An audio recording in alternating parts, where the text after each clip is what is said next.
శుభోదయం. నా పేరు కౌస్తుభ్ కృష్ణ. గౌరవనీయులైన గురువుకి, నా తోటి మిత్రులకి 75వ స్వాతంత్ర దినోత్సవ శుభాకాంక్షలు.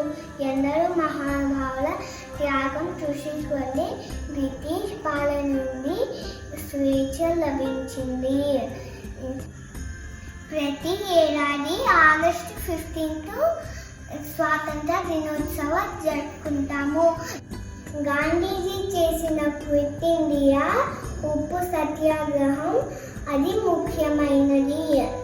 నేటి వాళ్ళే రేపటి పౌరులు.